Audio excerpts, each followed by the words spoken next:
YouTube. It's Lisa, and it's kind of funny. I've actually made this video twice because something kept happening. This is my third time. And so I hope I haven't lost my zest because I feel super passionate about the subject, and I just really wanted to kind of tell this little bit of information before we go on our Thanksgiving vacation, because I know it'll be 5 or 6 days before I'm back to YouTube and back to being functional and everything after we're gone for 9 days. But anyway, so there's a couple things I wanted to tell you that I'm still doing to help my egg quality, and then I also wanted to tell you the one thing that I have kind of realized might be the change that really changed my fertility, and it's just kind of an interesting thing, and I guess we'll never know. But first of all, let me start off with just telling you a couple more things that I'm doing. I've always dyed my hair. I know it's just plain brown, but I've always dyed my hair because I started getting grays when I was 23. So I've always dyed my hair, and I even dyed my hair during my first pregnancy. I would say that my first pregnancy, my son probably wasn't as healthy as my other ones. And that's another video. But anyway, I don't know if that had anything to do with it. But so with subsequent pregnancies, I always used a natural dye or didn't dye at all. But then the minute I wasn't pregnant anymore, I would start to dye my hair again. Well, now because I'm trying to not let my body absorb toxins that are going to affect my eggs, I'm going back to the natural hair dye that I've used when I'm pregnant, and it is this, it's the natural henna, and it actually works really, really well. And the only thing about it is it takes a little bit longer, and it is like putting mud in your hair. So it takes about an hour versus like the kits that you can get and you're done in like 15 minutes. Or going to the salon and having them do it, which I used to do because there's this great place that lets you bring your kids here. But I'm not doing it anymore because of the toxins. I just am not going to do it anymore until I'm completely done being pregnant. So anyway, you mix this with hot water, and then you put it in your hair, and then you let it sit, and then you wash it a bazillion times to try to get all the sand out. And it probably takes me a little bit longer because I have naturally curly hair, and it's really coarse, and it really grabs onto that sand and stuff. But it is totally worth it. I'm willing to do it because I would rather have a baby. And it does, it has a funky smell, and sometimes that funky smell lasts through several shampoos. But as you know with my natural deodorant, that I am willing to smell because I would rather have a baby than smell good. So anyway, so I'm using the natural hair dye. And speaking of smelling good, in all these things with my natural deodorant, my stinky hair and everything, I was feeling like, oh my gosh, I just want to smell like a girl again, because I used to be kind of a girly girl, and I always liked, you know, like perfume and Bath and Body Works sprays, and I'm really missing that part of me. And so I went to Sprouts, and I'm telling you, I do not like work for Sprouts or anything, but I talk about them all the time because they're so cheap. And I found these little, they're like solid perfumes. They kind of look like lip balm. I'll open this one, maybe, and show it to you. And maybe I'll open it. Let's see, it's not coming open. Okay, there. So it's like a solid, it does, it seriously looks like lip balm. It smells so good. And it doesn't really last a super long time, but it does give me that little like fresh, like, oh, I'm a girl again type feeling, instead of the whole, oh, I'm trying to take care of my eggs person who smells bad. But in it, there's like, there are like no sulfates, alcohol, parabens, and it is literally made from coconut, soy, and essential oils. It has no peanuts, no parabens, no phthalates, no mineral oil, no peanut oil. So this is what I've been using for my little girly girl fix. And so the other thing that I'm starting to take is baby aspirin. And I didn't really know about baby aspirin. I mentioned this in another one of my videos that I hadn't really heard anything about it. And then my friend came by. It's kind of interesting because we're new friends, so I didn't know her history. She came by, she brought us a loaf of bread, and we ended up talking about miscarriages. And it turns out our stories are almost exactly the same, except she just had her 5th baby, and I had a miscarriage with my 5th baby, but I had my chemical pregnancy and then 2 more miscarriages before and so now I'm trying to conceive again. So she had the same thing, a chemical pregnancy and 2 miscarriages, and then she conceived her 5th one. But so she told me about baby aspirin. She's a nurse, and she told me about baby aspirin. I was like, well, I'll do some research. So I did some research, and there are a couple things, like some studies have shown it seems like almost all the studies have shown a very mild increase. Some showed a better increase than others as far as women getting pregnant when taking it. But it is safe to take into your first trimester, so you could keep taking it and then find out you're pregnant and still be okay. It also, the studies that I saw said that it is longer term is better. So start taking it before you start trying to get pregnant. And you want to take the low dose, 81 milligrams. And it says more is not better. And I saw a couple things. Like I saw in this one study, it said that it seems to improve the quality of your egg and sometimes the number of your eggs. But then I also saw this other study that said it just it helps with the blood clotting disorder if that's why you're having miscarriages, and if you don't have that disorder, it doesn't matter. And so anyway, there were a number of reasons, but ultimately it said it's totally safe and it really can't hurt.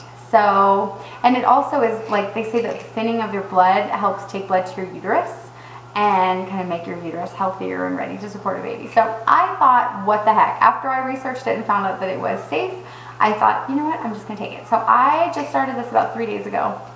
And let me tell you, okay, I had my period on, my period was the 3rd, and then just recently I felt myself ovulate, and let me tell you, it was like so tempting to try. I was like, I totally know I'm ovulating, let's try. But then I was like, no, I need to give myself just one more month to get my eggs healthy. But it was like torture to like let the ovulation go. And so I'm expecting my next period in yeah, I guess like on probably around the 3rd of December, and then I'm expecting to ovulate, you know, shortly after that. So I am really trying to do my best because I've probably got about 25 days left of getting myself all fertile and getting my eggs good. But okay, so the thing that I wanted to tell you guys is, and it's one of the blessings for making videos,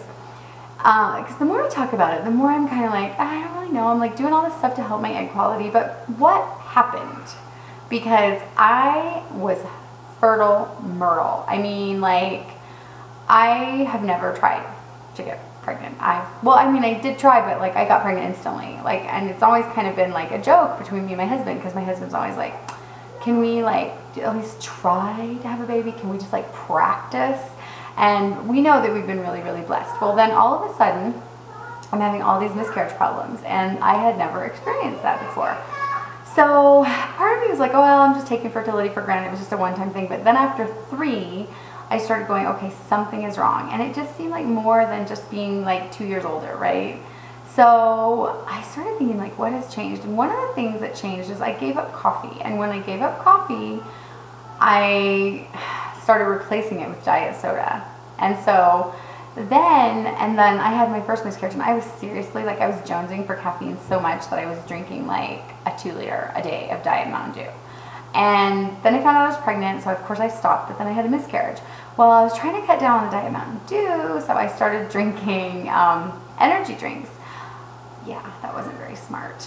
They're not good for your skin either, just so you know.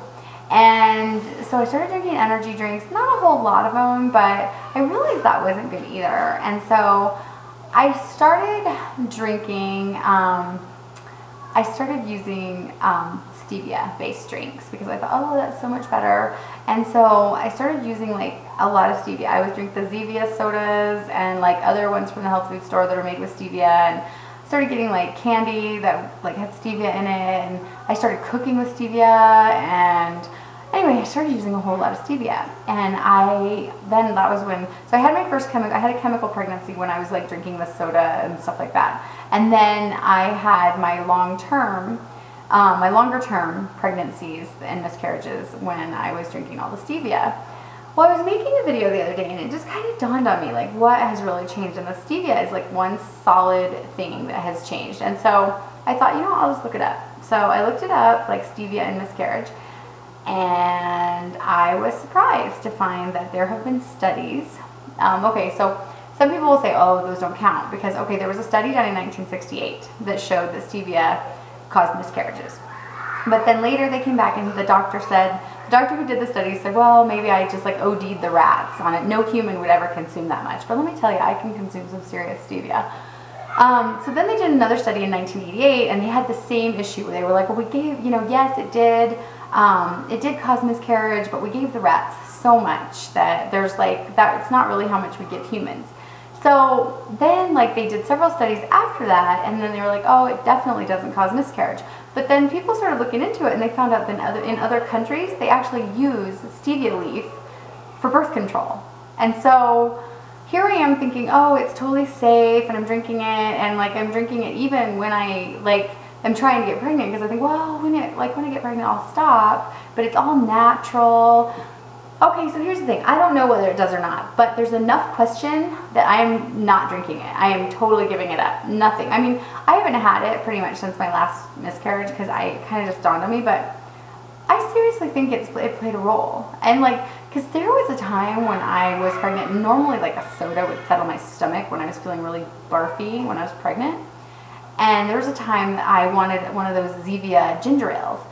And I took one sip, and it literally made me gag. And I think that's your body's way of saying this isn't good for you. So anyway, whether or not it does, I would say it's risky enough to, and like it's not like we need it. It's not like it's, food or water, like anything like that. So I'm just going without it. I don't know. It's not worth the risk to me, because as we know, I really want a baby. I'm willing to smell for a baby. I'm willing to like do all sorts. I just really want a baby more than I want stevia. So I'm giving it up. So that is kind of my one big thing that I think might be making a difference. And I'm super excited to TTC again in December, and hopefully I'll have good results for you guys. So I have a couple more things that I'm going to post probably after Thanksgiving about things I'm doing for my egg quality, and things that we're doing for my husband's sperm quality. Even though I think it's me, I don't really think it's his sperm, but we've always done stuff for his sperm quality just because I'm like obsessive like that. And I think that it actually has helped us to be super fertile. So with that note, my kids are starting to come upstairs. You guys have probably never seen my older kids. They're standing in the doorway going, Mommy's making a video. So anyway, I will get off now, and I will talk to you later, YouTube. Have a happy Thanksgiving.